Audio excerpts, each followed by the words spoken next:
Assalamualaikum warahmatullahi wabarakatuh. Salam kenal teman-teman. Perkenalkan, saya Taruna Utama, Politeknik Ilmu Pemasyarakatan Angkatan 55. Nama Iqbal Sidarwan, STP 4332 dari Prodi Manajemen Pemasyarakatan kelas B. Kalian pasti sudah tidak asing dengan berbagai instansi seperti universitas atau rumah sakit yang berada di bawah naungan pemerintah. Dari instansi tersebut, pasti kalian berpikir segala keuangan yang mereka kelola bersumber dari APBN. Namun, sebenarnya ada cara lain yang dibuat oleh pemerintah dalam melaksanakan pelayanan atau pemberian jasa kepada masyarakat yang lebih efisien dari segi biaya dan fleksibilitas. Hal itu bisa kita jumpai di satuan kerja yang dinamakan dengan Badan Layanan Umum atau sering disingkat dengan BLU. Dengan dasar pada pasal 68 dan 69 Undang-Undang Nomor 1 Tahun 2004 tentang Perbendaharaan Negara yang kemudian ditindaklanjuti dengan Peraturan Pemerintah Nomor 23 Tahun 2005 tentang pengelolaan keuangan Badan Layanan Umum. Badan Layanan Umum sendiri adalah instansi di lingkungan pemerintah yang dibentuk untuk memberikan pelayanan kepada masyarakat berupa penyediaan barang atau jasa yang dijual tanpa mengutamakan mencari keuntungan, dan dalam melakukan kegiatannya didasarkan pada prinsip efisiensi dan produktivitas. Adanya BLO sendiri terbentuk karena adanya arus deras globalisasi di era sekarang ini yang membawa pengaruh di segala aspek di kehidupan kita, yang tentu saja juga berdampak pada sektor perekonomian. Kehadiran BLU tidak hanya sebagai pengelola keuangan negara saja, namun juga hadir sebagai wadah baru bagi pembaruan manajemen keuangan di sektor publik. BLU dibentuk agar instansi pemerintah dapat memberikan pelayanan secara maksimal kepada masyarakat tanpa tergantung dengan adanya dana yang diberikan oleh pemerintah yang berupa APBN atau APBD. Pada tahun 2021 sendiri, jumlah satuan kerja BLU mencapai 252 dan naik lagi pada tahun 2022, yaitu mencapai 260 satuan kerja. Dan pada tahun ini diperkirakan mencapai 264 satuan kerja. Di mana pada tahun 2022 sendiri satuan-satuan kerja tersebut menyumbang 89,5 triliun pendapatan ke APBN. BLU sendiri terbagi di berbagai bidang. Yang pertama dari bidang layanan kesehatan, layanan pendidikan, layanan pengelolaan dana, layanan pengelolaan kawasan, dan layanan lainnya. Layanan lain ini bergerak pada bidang strategis, seperti halnya pada bidang riset atau penelitian, perbenihan atau pembibitan, telekomunikasi, pengujian, dan layanan strategis lainnya. Dalam pembentukan BLU, suatu satuan kerja harus memenuhi 3 syarat.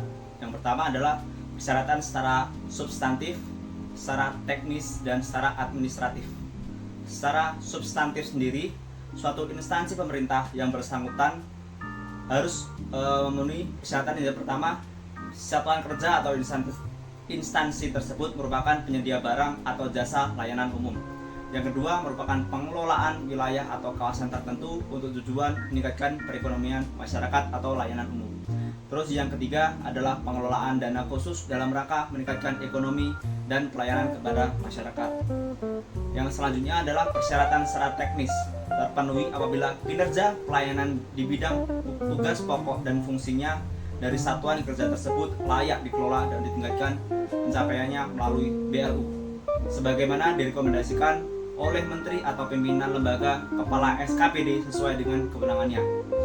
Dan yang kedua adalah kinerja keuangan satker tersebut adalah suatu satker yang keuangannya sehat, sebagaimana ditunjukkan dalam dokumen usulan penetapan BLU. Terus yang ketiga adalah syarat secara administratif, di mana yang pertama pernyataan kesanggupan untuk meningkatkan kinerja pelayanan keuangan dan manfaat bagi masyarakat. Yang kedua adalah pola tata kelola. Pola tata kelola ini terdiri dari organisasi dan tata laksana dari satuan kerja tersebut. Yang kedua adalah akuntabilitas dari satuan kerja tersebut, transparansi dari satuan kerja tersebut. Yang ketiga adalah rencana strategis bisnis dari satuan kerja, di mana terdiri dari visi, misi, program strategis dari satuan kerja tersebut, kesesuaian visi, misi, dan program kerja dari satuan kerja tersebut, dan indikator 5 tahun yang akan dicapai dari satuan kerja tersebut, serta pengukuran pencapaian kinerja dari satuan kerja tersebut. Yang keempat adalah laporan keuangan pokok, di mana terdiri dari kelengkapan laporan, kesesuaian dengan standar akuntansi laporan. Yang ketiga, hubungan laporan keuangan. Yang keempat, kesesuaian keuangan dan indikator kinerja. Dan yang terakhir adalah analisis laporan keuangan dari satuan kerja tersebut. Terus yang kelima adalah standar pelayanan minimum yang mengandung unsur minimal sebagai berikut. Yang pertama adalah jenis kegiatan merupakan tugas dan fungsi satuan kerja. Yang kedua, rencana pencapaian standar pelayanan minimum. Yang ketiga, indikator pelayanan dari satuan kerja tersebut, dan adanya tanda tangan dari pemimpin satuan kerja tersebut. Terus yang terakhir yang tidak boleh dilupakan adalah laporan audit terakhir atau pernyataan bersedia untuk diaudit secara independen dari satuan kerja tersebut. Dalam melaksanakan program kerja dari satuan kerja BLU, hal yang wajib dipertimbangkan adalah standar tarif, di mana dalam menyusun standar tarif tersebut harus berdasar pada pertimbangan berikut ini. Yang pertama, kontinuitas dan pengembangan layanan. Yang kedua, daya beli masyarakat. Yang ketiga, asas keadilan dan kepatutan. Yang keempat, kompetensi yang sehat dari barang atau jasa yang kita berikan. BLU sendiri memiliki beberapa keunggulan. Yang paling diunggulkan adalah fleksibilitas dari pengelolaannya. Dengan fleksibilitas yang diberikan itu, BLU diharapkan dapat lebih leluasa untuk menjalankan kegiatan pelayanan kepada masyarakat dan memiliki keuangan yang mandiri. Namun hal itu tentu saja dengan batasan tertentu yang berkaitan dengan jumlah dana yang dapat dikelola secara langsung, pengelolaan barang, pengelolaan piutang, serta perumusan standar kebijakan sistem dan prosedur pengelolaan keuangan. Lebih rinci lagi, fleksibilitas yang dimiliki BLU dalam menjalankan operasionalnya adalah sebagai berikut. Yang pertama, tarif layanan yang ditetapkan oleh Menteri Keuangan bahkan dapat didelegasikan kepada pemimpin atau menteri lembaga atau pemimpin BLU. Yang kedua, pendapatan yang dapat langsung digunakan tanpa harus disetorkan ke kas negara terlebih dahulu. Yang ketiga, belanja secara fleksibel budget dan dapat melebihi dari ambang batas. Yang keempat, mengelola rekening operasional, pengelolaan kas, dan dana kelolaan. Yang kelima, melakukan investasi jangka pendek atau jangka panjang.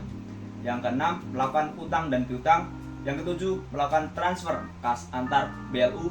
Yang selanjutnya adalah menyusun ketentuan pengadaan barang atau jasa, dikecualikan dari ketentuan pengadaan barang atau jasa pemerintah pada umumnya.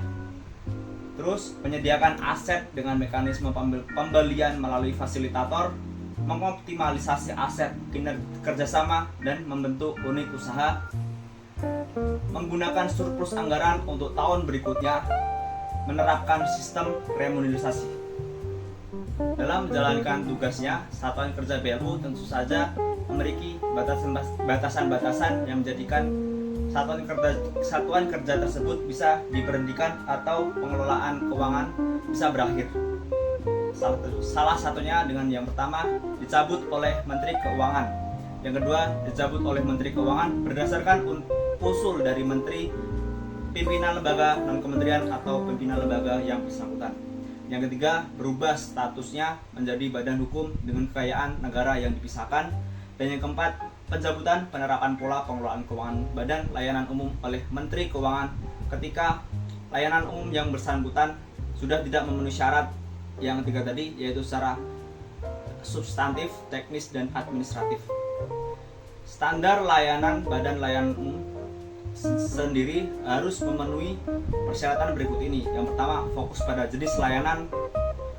Yang kedua adalah layanan yang diberikan dapat diukur, dapat dicapai, relevan, dan dapat diandalkan. Serta yang terakhir adalah tepat waktu.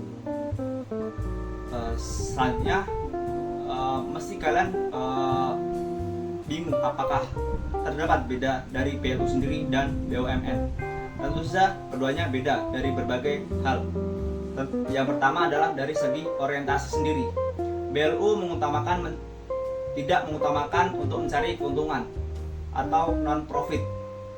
Meskipun BLU diperbolehkan mencari laba, tetapi keuntungan bukan menjadi tujuan utama. Berbeda dengan BUMN yang menjadikan sebuah laba atau keuntungan sendiri menjadi orientasi utama dari perusahaan mereka. Nantinya jika BLU mendapat laba tersebut akan digunakan kembali untuk mengembangkan organisasi. Demi kepentingan tersebut meliputi untuk memperbaiki kualitas layanan, membeli aset, dan memperluas akses layanan. Dalam hal ini, BUMN yang merupakan korporasi akan membagikan laba yang didapat, dan laba tersebut akan dibagikan pada saatnya kepada para pemegang dari saham perusahaan tersebut. Yang kedua, secara kedudukan dalam keuangan, BLU memiliki kedudukan sebagai bagian dari kekayaan negara, sedangkan BUMN merupakan bagian dari kekayaan negara yang dipisahkan. Kekayaan BLU akan masuk ke dalam laporan keuangan pemerintah pusat, sedangkan aset BUMN akan dilaporkan ke dalam laporan BUMN itu sendiri. Secara otonomi sendiri, BLU memiliki otonomi, namun otonominya terbatas, yaitu yang sering disebut dengan semi otonomi. BLU merupakan organisasi yang semi otonom, di mana BLU punya otonomi tapi terbatas. Sedangkan berbanding terbalik dengan BUMN, di mana BUMN sendiri memiliki otonomi yang penuh sebagai sebuah perusahaan. Pembatasan tersebut seperti adanya pembatasan mencari keuntungan dan hanya diperbolehkan melakukan investasi jangka pendek. Yang keempat, dalam hal pengelolaan keuangan, BLU masuk ke dalam mekanisme APBN. Semua pendapatan dan belanja BLU akan terekam dalam APBN sendiri. Sedangkan untuk BUMN merupakan sebuah mekanisme di luar APBN, di mana BUMN memiliki mekanisme sendiri dalam pengelolaan pendapatannya. BLU memiliki fleksibilitas yang diberikan oleh Menteri Keuangan kepada satuan kerja. BLU boleh memiliki saldo akhir kas pada akhir tahun, dan saldo tersebut tidak perlu disetorkan dan bisa digunakan untuk tahun berikutnya. Yang selanjutnya, dalam hal pegawai, untuk BLU sendiri dalam hal pegawai merupakan gabungan dari aparatur sipil negara dan non aparatur sipil negara, sedangkan untuk BUMN sendiri terdiri dari non aparatur sipil negara. Yang keenam, dalam hal pendapatan, BLU merupakan penerimaan negara bukan pajak atau sering disingkat dengan PNBP, yang artinya terekam dalam mekanisme APBN meskipun pendapatan tidak disetorkan ke kas negara. Nantinya BLU akan secara berkala akan melaporkan ke KPPN untuk memberitahukan berapa pendapatan yang diterima dan dibelanjakan.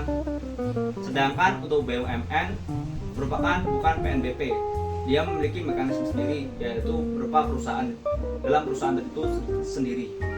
Yang terakhir adalah dalam hal perpajakan, BUMN akan dikenakan pajak karena BUMN sendiri merupakan perusahaan yang memiliki otonomi penuh atas perusahaan tersebut. Sedangkan untuk BLU merupakan instansi pemerintah sehingga tidak dikenakan ke dalam pajak negara sendiri. Sekian dari saya. Wassalamualaikum warahmatullahi wabarakatuh.